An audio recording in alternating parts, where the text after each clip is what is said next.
Okay, hello, Dr. Michael. Today we talk about IP and AI and law and technology all at the same podcast, right? Yes. So we are teaching the intellectual property management course, and we're teaching students about ideas about intellectual property and law that in some cases are centuries old, the beginnings of these laws. Yeah, And the Statue of Anne, right, from the UK right, and then US Constitution. you go back to the 1600s, even a bit earlier, you go back to Venice, you go back to ancient Rome in the extreme cases.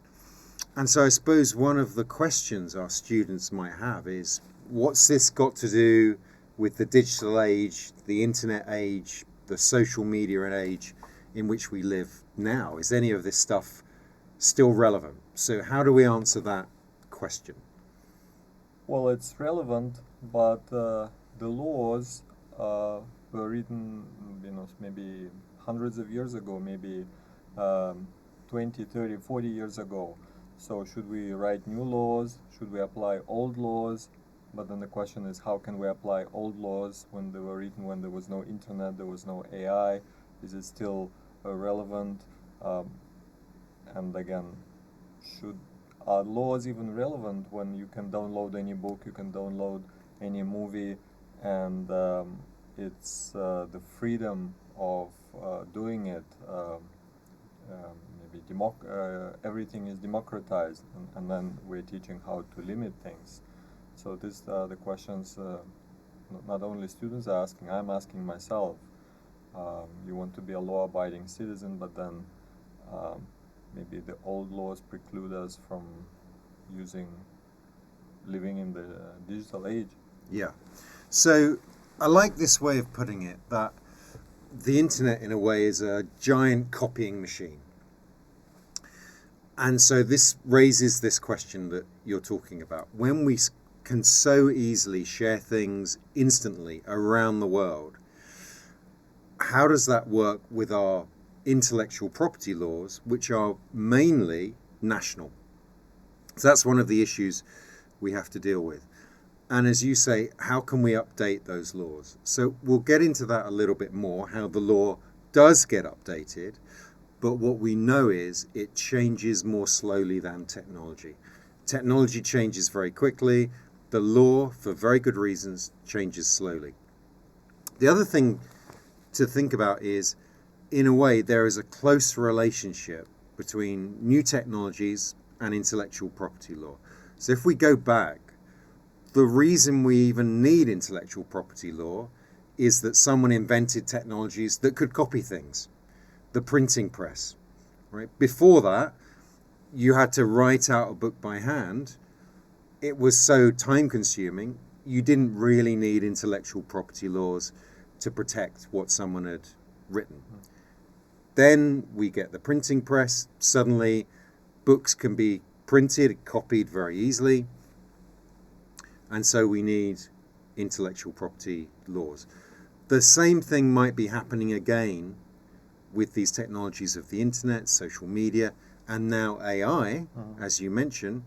We're going to need to rethink some of our intellectual property laws. But I've read a textbook coming from the United States, and it said that intellectual property law in the United States was more progressive than in England, and it allowed ordinary citizens to produce stuff, copyright it, and then get rich. But it looks like the new laws are there to maybe protect big companies against small people who are trying to copy things, who are trying to use technology. So um, again, I think mm, maybe some students will have an impression that intellectual property law is there to help big corporations fight ordinary citizens who are trying to use AI, or it's against maybe small AI companies who are trying to fight large AI companies. For sure. So you've got this interesting thing going on where, as you said at the beginning,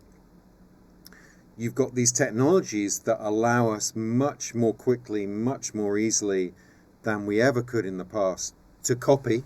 to share information, to use information that's on the internet. But at the same time, you've got all these corporations who own so much intellectual property trying to protect more and more of it. So it seems like these two things are going on at the same time and are probably connected, right? Because we can so easily share a movie. I download a movie, I share it with you if I know how to. The corporations are trying to protect that ever more. Sometimes it's working, but obviously a lot of the time it's not. If you look at the numbers of just how many songs or movies or TV shows are illegally downloaded every day, it's huge. And one of the questions about laws is, if so many people aren't following them, are they still the right laws, right? Or have we changed? Do you remember this story when I think it was Sony? It came up with a video recording device, Betamax, and it was high quality recording, and people were recording movies for their own purposes to watch later. Companies like big studios were saying it's illegal, and they went to court. So I have the right to record it, and then next question is, if I record a movie, can I share it with you? So in the digital age, if I purchase a digital movie, can I send it to you to watch or not? Again, it's little people against huge corporations and the technology, sharing. What if I send you the file through WhatsApp, and WhatsApp will block me, my right to send you a digital file? Yeah. So again, that's another example, and there are lots more of them, of when you get a new technology, it comes up against these intellectual property laws. And as you say, the existing corporations who own a lot of that intellectual property often try to stop it being used. So you mentioned that example. Here's another one. When we first got digital music, the big record companies who own most of the most popular music in the world, they tried to stop the sale of what we used to call MP3 players. It was like before we had smartphones, people had iPods, right? And the music companies said, hey, people are going to use this device to listen to music they have illegally downloaded from the internet.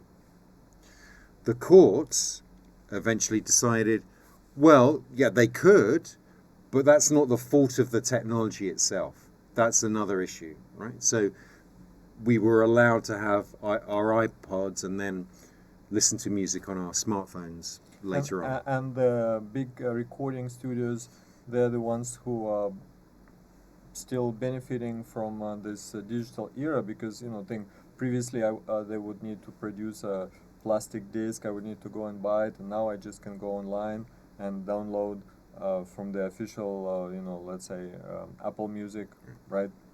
The song that I wish. So maybe things got cheaper, but they're still making money. They're still making a lot of money. In fact, more money than they used to make when we used to buy music in a physical form. That explains something else that our students are living through now, which is, do you actually own any of these digital media? So often when you look at the detail of what you sign, when you download something or start using a service, it will actually tell you, you do not own this. You might have bought it, but you don't own that movie. And that's connected with what we're talking about. Because it's so easy to share things, those corporations are trying another way of keeping control. And sometimes people are angry to find out they paid for a digital album or they paid for a digital movie, and it can be taken away. And so, as you say, we have the convenience now of being able to listen to any song, watch any movie, but actually in another way, we've also lost ownership of things that when we were younger, buying music or movies, we used to own. We could do with what we wanted. Yeah, so I would buy a CD, I would buy a VHS tape, LP, record, and I was the owner, and I could do whatever I wished to do. I could give it to you. Keep it forever. Yeah. Yeah. And I could give it to you. There was no problem. Right. And these days, if I download a song, can I share it with you? Well, I know with Amazon Books, I can lend it to you for like 2 weeks, but I don't own. You know, they can like delete it from my Yeah. device if I break the terms of service. Yeah. So where does it bring us? We don't own anything, and we are happier. Well, we have the convenience, Mhm. we have the choice, you know, an amazing range of choice, which was different from when we were younger. But maybe we're losing that ownership. And maybe that's one of the reasons some people, including the younger generation, are going back to that physical media because they like that idea of actually, you bought it, you own it. You can lend it to a friend, you can sell it to a friend as well. So our whole notion of what it is to own this stuff is changing as well. And that's something, again, does IP law have to catch up with this world that very suddenly it's found itself in? You know, the internet is what, 20, 30 years old, right? Social media, 10, 15 years old. In the sense of the law, that's incredibly young. That's yesterday. And our laws don't change that quickly. But we can talk about some ways our laws are beginning to change, you know, as we talk about this more.